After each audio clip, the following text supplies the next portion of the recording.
बड़ा अच्छा होता है, खासतौर पे रेसलिंग में। दुनिया के कुछ सबसे लंबे इंसान रेसलर्स ही हैं। हालांकि WWE जैसी कंपनीज और बाकी रेसलिंग करवाने वाली संस्थाओं ने रेसलर्स की लंबाई को बढ़ा चढ़ा कर दिखाया है और उन्हें बड़ा दिखाने के लिए काफी चालें चली हैं। जैसे कि WWE कुछ रेसलर्स के जूतों की ऊंचाई बढ़ा देता था ताकि उन्हें 1-2 इंच की लंबाई ज्यादा दे सके। इसी कारण से WWE ये कह सका कि केन 7 फीट लंबे हैं, जबकि सच्चाई में वो उससे छोटे हैं। Let me just get some basic stats. How tall are you?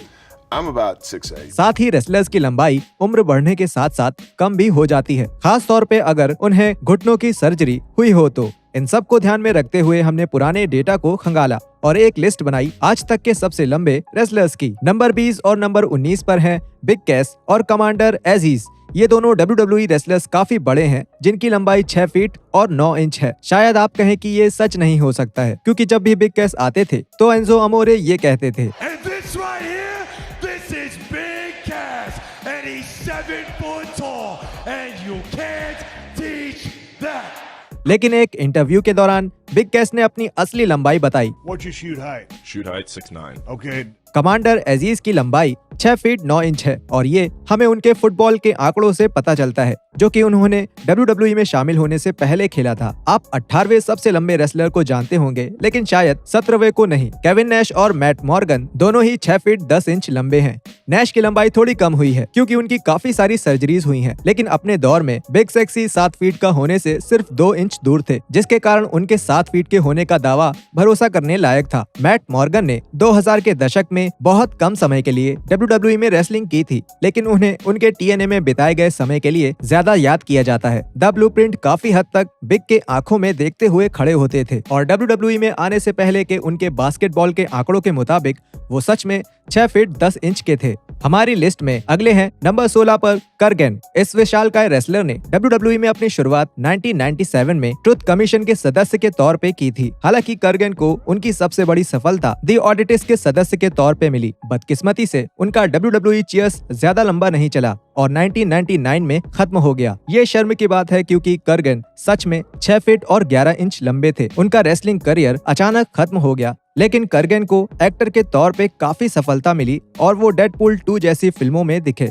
15वें और 14वें सबसे लंबे रेसलर्स की तरफ बढ़ते हैं। अब हम 7 फुट के क्षेत्र में आ गए हैं। दोनों पुराने WWE रेसलर्स एली कॉटनवुड और जैक्सन एंड्रयूज 7 फीट लंबे हैं। ये हमें उनके बास्केटबॉल के आंकड़ों से पता चलता है। कॉटनवुड को 2010 में NXT के दूसरे सीजन में एक नए रेसलर के तौर पे ज्यादा अच्छी तरह से जाना जाता है, जहां वो जॉन मॉरिसन के गाइडेंस से चलते थे। जैक्सन मॉरिसन का करियर तो और भी ज्यादा अजीब था। उन्होंने 2010 के दिसंबर में टाइसन किड के बॉडीगार्ड के तौर पे डेब्यूट किया। हालांकि उन्हें कभी भी मैच खेलने का मौका नहीं मिला। अपने डेब्यूट के 3 हफ्ते बाद जैक्सन को मार्क हेनरी ने वर्ल्ड्स स्ट्रॉन्गेस्ट स्लैम मारा और वो इसके बाद कभी नहीं दिखे। इसके बावजूद वो और एली कॉटनवुड दोनों ही आज तक के सबसे लंबे रेसलर्स में गिने जाएंगे। अगले 13, 12, 11 और 10 नंबर पर सब एक ही लंबाई के हैं, 7 फुट 1 इंच। ये रेसलर्स हैं बिग शो, द ग्रेट खली, शैंकी और Andre the giant. Big show की लंबाई पर सवाल उठे हैं, लेकिन मैं ये बात पक्के तौर पे कह सकता हूँ कि अपने सबसे अच्छे दौर में the world's largest athlete 7 feet 1 inch के थे। कॉलेज के दौरान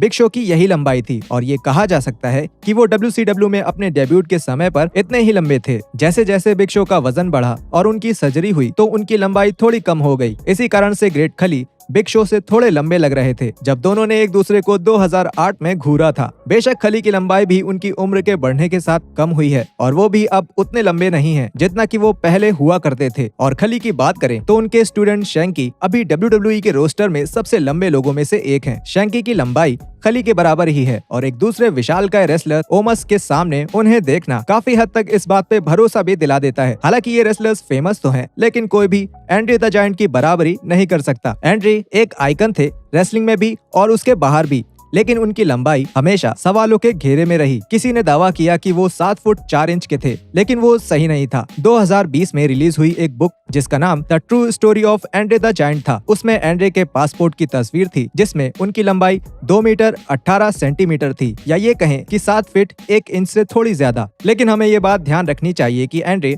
अपने सबसे अच्छे दौर में इतने लंबे थे। अपने करियर में आगे जाकर एंड्रे की लंबाई कम होती गई, जिसका सबसे बड़ा कारण था उनकी हेल्थ खराब होना। हालांकि जबकि 1984 की एक फोटो में एंड्रे 7 फुट 1 इंच लंबे बास्केटबॉल प्लेयर विल चैम्बरलेन के बगल में खड़े हैं, जिसमें द जायंट लगभग उनके बराबर ही दिख रहे हैं। कौन होगा जो कि बिग शो, द ग्रेट खली और एंड्रे द जायंट से लंबा होगा? तो वो है नंबर 9, 8, 7 और 6 रॉन रीस, जायंट ज़ेंजीर, रॉजर लायन और जायंट सिल्वा। ये सारे लोग अपने सबसे अच्छे समय में 7 फीट 2 इंच लंबे थे। रॉन रीस को WCW में बिताए गए उनके समय के लिए जाना जाता है, जब उन्होंने येटी के तौर पे अपना डेब्यूट किया था, जब उन्हें 1985 के हैलोवीन हैबिट पे-पर-व्यू में बिग शो के साथ रिंग में देखा गया था, जहां हम ये साफ देख सकते हैं कि येटी जायंट से 1 इंच लंबे हैं। कुछ समय पहले ही जायंट ज़ेंजीर नाम के एक भारतीय रेसलर ने शैंकी के साथ WWE ज्वाइन किया। बदकिस्मती से ज़ेंजीर को उसी साल निकाल दिया गया जिस साल उन्होंने डेब्यूट किया। ये एक छोटा करियर था, लेकिन इससे कहीं ज्यादा छोटा करियर था रॉजर लायन का। ये भी 7 फीट 2 इंच लंबा इंसान था और भले ही उनकी लंबाई शानदार थी, लेकिन उनकी रेसलिंग स्किल्स बिल्कुल भी अच्छी नहीं थी। ये जानकर हैरानी नहीं होती कि रॉजर लायन ने सिर्फ एक मैच ही खेला, पर फिर भी उनका नाम आज तक के सबसे लंबे रेसलर्स में दर्ज हो गया। एक और इंसान जिसे ये टाइटल मिला है वो है जायंट सिल्वा। उन्हें WWE में दी ऑडिटिस के सदस्य के तौर पे जाना जाता है, लेकिन उनका करियर काफी छोटा था और उन्होंने ज्यादा रेसलिंग के मैच नहीं खेले, लेकिन फिर भी वो रिंग में कदम रखने वाले सबसे विशालकाय लोगों में से एक हैं, जो कि इस शो में देखा जा सकता है, जहां सिल्वा और द ग्रेट खली दिखे थे। जायंट सिल्वा ने पक्के तौर पे अपना नाम कमाया था क्योंकि वो खली से 1 इंच लंबे थे। अगले नंबर पे हैं आज तक के 5वें सबसे लंबे रेसलर और उनका नाम है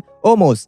इस इंसान ने 2020 में WWE में डेब्यूट किया था और इसने नाम कमाना शुरू भी कर दिया है। काफी सारे विशालकाय लोगों की ही तरह ओमोस ने एक बास्केटबॉल प्लेयर के तौर पे शुरुआत की थी, जिसके बाद वो रेसलिंग में आए। WWE का कहना है कि वो 7 फीट 3 इंच लंबे हैं और वो झूठ नहीं बोल रहे। ओमोस के बास्केटबॉल का आंकड़ा भी इस बात की पुष्टि करता है। इस इंसान के सामने ब्रॉन स्ट्रोमैन जैसे रेसलर्स भी छोटे लगते हैं। हैरानी की बात यह है कि ओमोस से भी ज्यादा लंबे रेसलर्स भी रहे हैं, काफी ज्यादा लंबे, जिनमें सबसे पहले हैं लिस्ट के चौथे नंबर पर आने वाले साइलो सैम। 1980 के दशक में WWE के पास थे एंड्रे द जायंट और उनके विरोधी AWA उनसे भी ज्यादा बड़े रेसलर को लाकर WWE को हराना चाहते थे और इसलिए वो साइलो सैम नाम के एक आदमी को लेकर आए। बदकिस्मती से वो कोई अच्छे रेसलर नहीं थे, लेकिन वो लंबे जरूर थे। हालांकि उनकी लंबाई 7 फीट 7 इंच बताई गई थी, लेकिन ये नंबर थोड़ा गलत था। असल में साइलो सैम 7 फीट 4 इंच लंबे थे, जो कि काफी शानदार था, लेकिन फिर भी उतना शानदार नहीं जितना दूसरे और तीसरे नंबर पर आने वाले सबसे लंबे रेसलर पॉल बनियन और जायंट गोंजालेस की लंबाई थी। ये दोनों इंसान बहुत ही बड़े थे।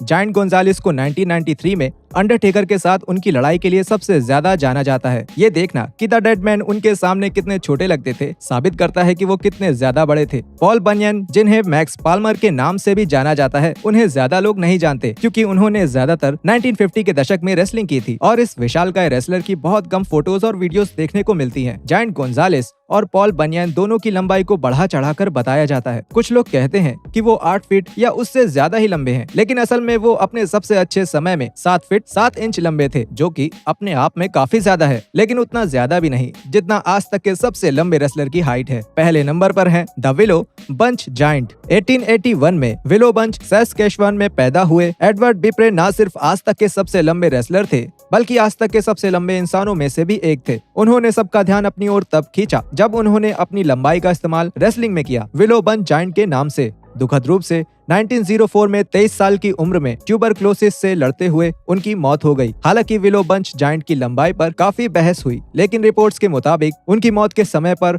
उनकी लंबाई 8 फीट 3 इंच मापी गई थी। इसे समझने के लिए ये है हॉर्न्सवॉगल की लंबाई विलो बंच जायंट के सामने। क्या आप जानते हैं कि द ग्रेट खली और बिग शो की बैक स्टेज में सच में एक लड़ाई हो गई थी? इस लड़ाई में कौन जीता, ये जानने के लिए स्क्रीन पर दिख रहे वीडियो पर क्लिक करें।